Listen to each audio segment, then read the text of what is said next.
Welcome to our first Foolhardy Festival. And the women tuck their hair like they're trying to prove it won't fall out. Is it time to release another easy listen? Yeah, I just do cute comedy, that's what I do. I go, Yeah, we have another show. Now our apartment is... the whole place is bigger. The people are bigger for sure. And no one knows what you're talking about if you ever could do in a job. This could be Rotterdam or anywhere. Liverpool or Rome. Cause Rotterdam is anywhere. Anywhere alone. I was like, I do any other. Anywhere alone. Just thanks everyone for coming along. Please come along all and join us on the discovery of comedy. Cheers, everyone.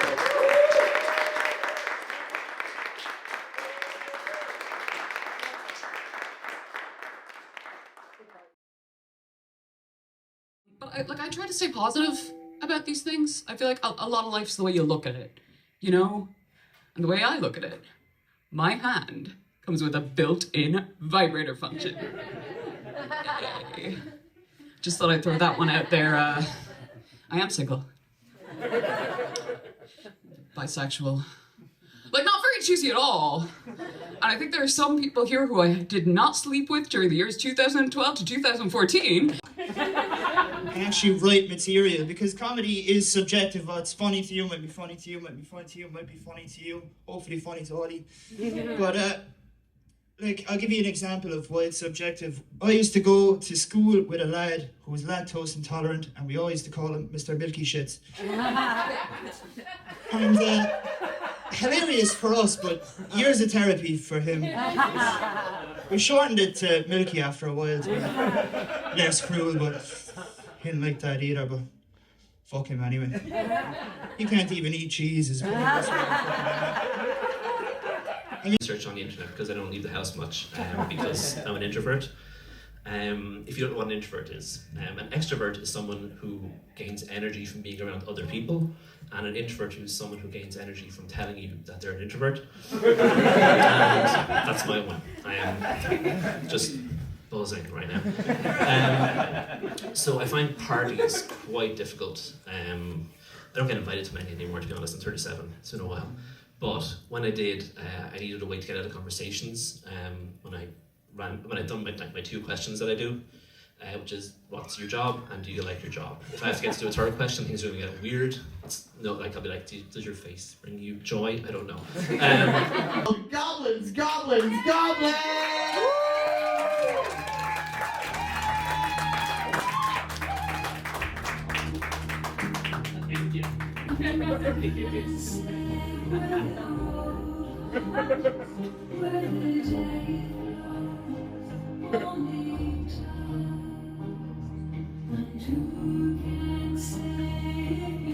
Cut the track.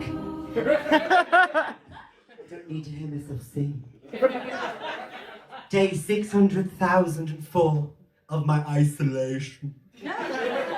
Knock, knock, dear diary. It's me, Enya, your oldest friend. Enya Fodrigin Nifrianen. Though I know she's just you and I here in my high tower at the edge of the world, Killiney, County Dublin. But if I do not say my full name thrice times a day, the veil between worlds becomes thin. Enya Fodrigin Nifrianen. Enya Fodrigin Nifrianen. Yes, that's quite enough. I find my time here fulfilling. My voice is pure and strong, powerful enough to crack the rocks and to kill the seagulls. I target the most annoying amongst them first to send a message to the others. Though at every bird I explode and every ship I crash upon the rocks with my siren song, I think, is it time to release another easy listening hit? Question mark, question mark, question mark. After 9/11, my music broke America. My voice was a melodious tonic with which to block out the terrorism and illegal invasion of Iraq. Perhaps another album after the impending skeleton war.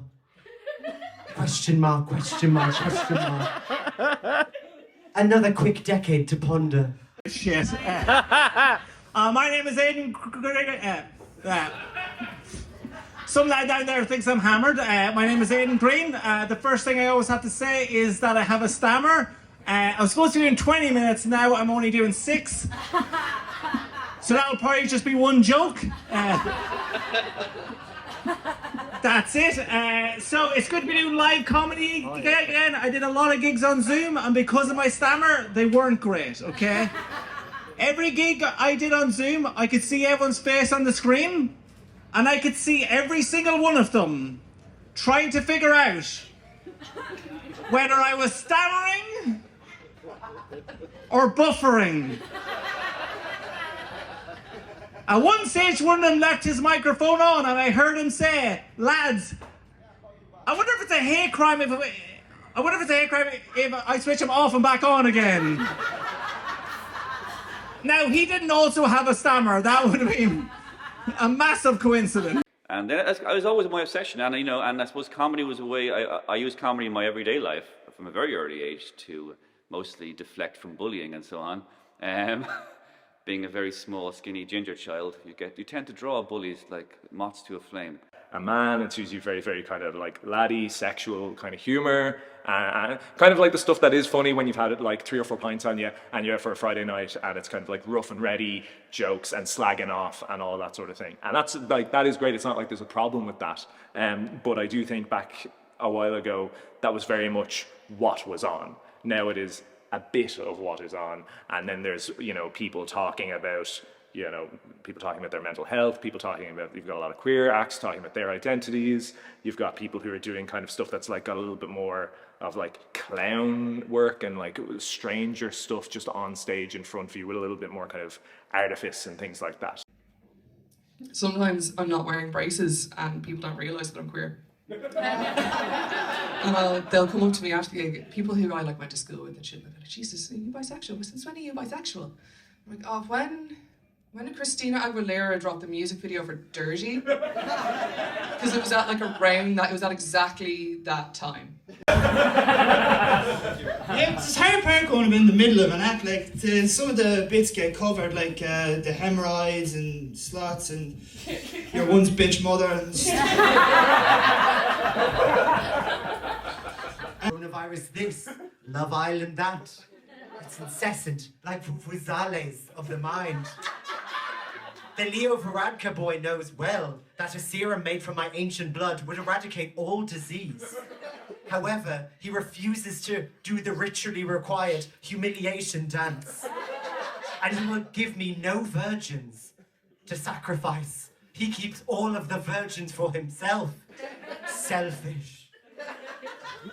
Day 600, 700,069 of my isolation. The gays are in mourning. I hear their cries from the back alleys, the saunas, the apartment buildings.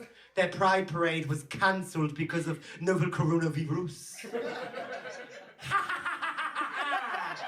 Take that, Leo Varadkar! It seems none of us will have any virgins to deal with this day. The gays in their selfishness forget that it was Enya who gave them the first rainbow. It was red for life, orange for healing, yellow for sunshine, green for... the wolves. I got stopped for an hour just outside Kildare the other day. There was a... We had stopped outside Cherry and what's it called, Cherryville? It doesn't fucking matter, really. These are all just jokes, and the exact parts don't really. Don't have the answers. And the reason I'm telling you it doesn't matter is because I'm stalling until I can think of something to say. When I got fucking stopped, someone accused me of stealing her headphones. Genuinely. Well, she went up to go to the bathroom and knocked her headphones onto the ground, and when she came back, they weren't there, and the first thing she did was fucking accuse me. I'm starting to think it's just I have a scumbag's face. I was born with this face. help what I look like. I also can't help that you're an absolute cunt. This is just fucking life, boy. Alright, that's crowd work over. I've been Andrew Cuddy. Thanks for coming. Little brother that you have, you don't really get on with, but you bail him out of prison in a heartbeat. And if someone else fucking says something, you know, it's just like, oh yeah, well, the unemployment isn't great, and we've got some structural issues, but you know, the second someone from Dublin says anything, it's like, we have several internationally recognized arts festivals. several. But she's a lifestyle influencer, you know, yeah, fucking wanker, yeah. But she wrote a book and but don't worry as well, do not worry, okay, because she'll only influence your life if you fall into a certain tax bracket, you know, and you guys are all, I don't think that's it. I do not think, yeah, we're probably yeah, I can see why is she here? No, I doubt it, but she did write a book, and it's not the content of the book that I have the issue with, you know, because I didn't read it, but it's the title that I have the issue with, you know, live your best life, you know, like Papa living her best life and me living my best life are two very different things, you know, like Papa living her best life is being is being able to dress all of her children in like identical pastel colored clothing, you know, and me living my best life is remembering to take my contraceptive pill so I don't have to dress children in identical pastel colored clothing, you know. But yeah, back then, you know, it was pretty much very much dog eat dog. You know, very macho scene. Most 99% male dominated. There was like literally one or two female comedians. It was cutthroat. Do you know what I mean? No one would help anyone. No one gave advice. No one. People stood on each other's heads, basically. That was it. You know, and there was like maybe, I don't know, 6, 7, 8 venues in Dublin. Rotating the same comedians over and over again. They're all buddies, basically. And then eventually they would move to London. You know, it's a whole thing about like, oh, the jester is the only person who can make fun of the king and all that kind of thing, where it's like, a lot of the time you can say things in comedy that you wouldn't be able to say in like a speech or like a TED Talk, unless it's a comedy TED Talk. Or, yeah, like I think a lot of comedians, and it depends on the style and everything as well, but a lot of comedians, part of the art form is finding a way to say often like really difficult things to say and doing it in a way that it's not going to make the audience uncomfortable, it's not going to kill the whole mood, and it's going to kind of rip the rug out afterwards, and they're going to be like, yeah, I can laugh at that. And I think that's what will differentiate you from everybody else, is really kind of looking within yourself and seeing, everyone is going to talk about this topic in the news, but what can I put on it to, one, make it funny, but two, create kind of an interesting point that it will latch on with people as well. So my dad's from Waterford and my name is Blaheen, okay, and people do call me Blah, as in like blah. Yeah, thought you guys would like that. And sometimes found covered in white powder. Often. Actually, usually. So that's that. That's the blast stuff out of the way. I was doing some research for my dice laws, and I came across an interesting fact that was completely unrelated to dice laws, but a segue is a segue. So, in the olden times, when people ate crisps, the crisp would just be unflavoured, and if they wanted to add flavour, they would get a little sachet and pour it in, and the sachet would have one flavour, so it would be salt or onion or cheese. And then a man who I didn't write his name down, it's like Timothy Tato, something like that. He made two very important discoveries. One was that you could mix them together and he invented cheese and onion. That was invented by Timothy Tato. And the second was that you could do an advance in a factory and then I wouldn't have to do it. Which are two amazing things, right? But the amazing thing is that happened in 1954. So there are people alive today who had to season their own crisps like cavemen. Like, it blows my mind, like Michael Collins never had a potato, cheese and onion sandwich. And it seems like he feels like he lived on that, you know? He has to like, Cú Chulainn never put barbecue hula hoops on his fingers. Who's in here from Dublin? Who? I can tell. How are you finding it down here? In the sticks? It's cold. Cold. It's the same weather as Dublin. I don't know if you know this, but they're in the same. I know Dublin people think Dublin is New York, but who do you reckon, as a county, who do you reckon has the bigger ego, Cork or fucking Dublin? Cork. See? I know Cork people do it the whole time. Fucking, I'm from Cork. Cork is brilliant. Fucking love Cork. I swear to God, like if you talk to fucking, I was talking to someone in Dublin, and he asked me, when I told him where I was from, he asked me what I do down here. What does you do? Like, what's you do? I said, what do you mean? What's you do? Like, what's you do for fun? And I said, what do you do? What do you do? What do you do on a given night? He said, I goes to the bookies. And I goes to the pub, and I watch the fucking film with the wife. And, oh, great, but we don't have pubs or bookies. We're fucking pure unique down there. Speech course that's called the Maguire program. It isn't a cure for stammering. What it is instead is a course, and it teaches you a series of techniques. And these techniques, they obviously aren't very effective.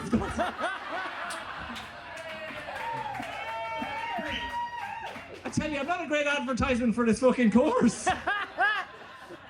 They're not like, this lad must be in a fight club because he can't talk about it. That's. Anyway, it teaches you a series of techniques, and they help you be in control of your stammer. And one of them that I personally find incredibly helpful is, we're encouraged to speak in a deep and breathy tone of voice like this. But I try not to because it's a bit creepy. And it can get me into a bit of trouble, okay? 13 years ago, it was my grandmother's funeral. No, what I was born in a female body, actually. It's there is a more specific term for that. It's pregnancy. Also, I've got a cunt. Anyway, no, I'm also queer. I identify as bisexual. We have any bisexuals in? Hey, hope the bisexuals. I will be seeing all of you at the bar. No, I'm bisexual, and people will ask me sometimes, they'll be like, Felix, why don't you identify as pansexual? Because that's the trans one, apparently. It's not, they're wrong, but I've got a joke to tell, so I'm gonna just commit to it. The way that I'll tell it, like, bisexual was the first term that I heard that, that I felt fit me, so it kind of stuck. But a lot of pans are non-stick, actually, so that's the difference, just if anyone asks. It's a really stupid joke, I'm so sorry. This is not novel, it's not original. Like, comedians do use comedy as therapy. Because it's people telling their stories, and it's a really good, medium for people to, talk uninterrupted. Because if you try tell that story in any other kind of medium, people will stop and ask you questions, but you know what you want to say. You can just, you know exactly how to structure. You know how to structure your own story better than anybody else, I guess, is the thing. So. There's certainly been times that the joke has been made either about me or by me, that if I was fixed, then I'd be boring, or if I was fixed, then I wouldn't have anything to talk about and stuff like that. I do an awful lot of stuff about mental illness and recovery, just because I don't feel like there's a lot of chat about how weird it is. It sort of goes to please talk and then nothing else. So I just enjoy that. I enjoy kind of pushing people's boundaries a little bit. Yeah, I mean, there is niche elements of this first festival anyway. Who knows how it's going to grow in the future? But absolutely, I think there can be but I think it can also grow into a more conventional festival as well. You can have niche elements, but I think there is space there for some of the main acts that will come down will be mainstream acts. So as I said, the comedy scene is evolving, so it's going to be very interesting to see how this festival will evolve with that. But one thing is for certain, the Waterford populace want to see live comedy. It's as simple as that. Waterford has an amazing art scene. Now, it's a very working class art scene, and I think compared to somewhere like Dublin or Cork, where it tends to be more there's more money involved. It's Waterford. It's people making stuff because they love making stuff, and it's people's authentic sense of humor, not filtered through any kind of board or like committee or anything. It's the people who are making it, doing it, and I think that's always been the case with Waterford. I think it's really special. I look at me, I'm clearly like, oh my God, Ariana Grande is live, God is a woman, Ariana Grande is live, obviously, right? But like, if we really think about it, right? Okay, isn't it much more likely that God is man? Look at the state of the place.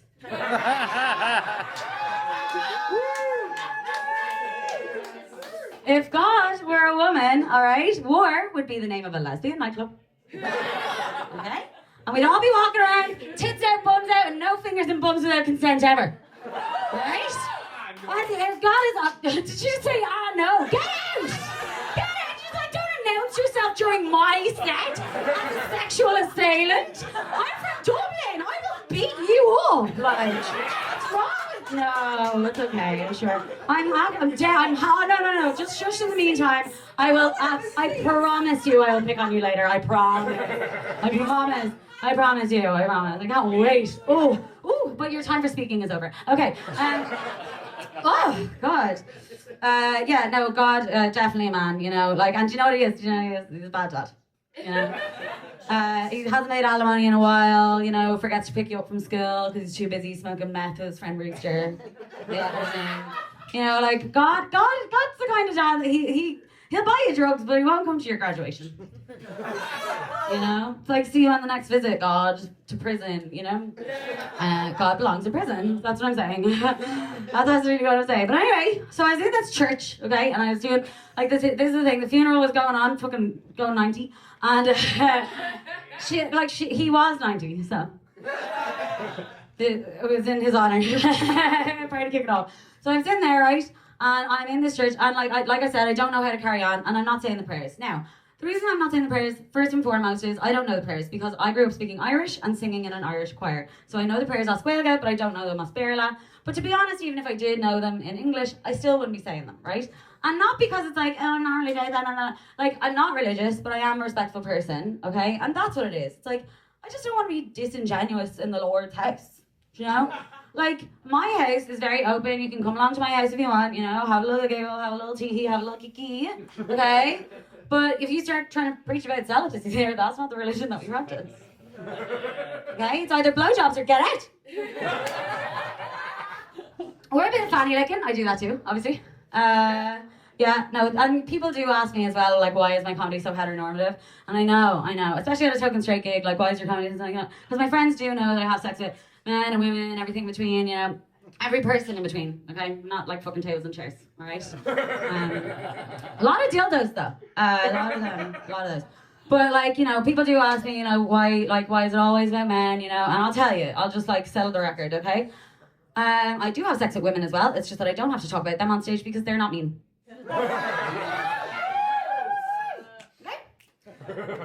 I should be like, because they're not keen.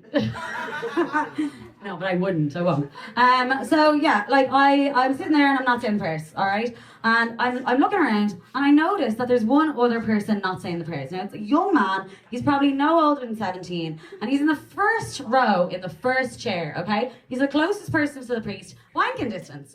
It's like fucking brave is what I call it. Okay, I mean, he's just sitting there and he doesn't give a shit as well. He's not saying the prayers. Like, yeah, I'm not saying the prayer, right? And the priest is loving it because he's young. And so like he's sitting there and he's not saying the prayers, okay? And the way that I noticed that this guy isn't saying the prayers is because it got to the part in the prayers, in all of the church shit, where you're supposed to kneel, you know?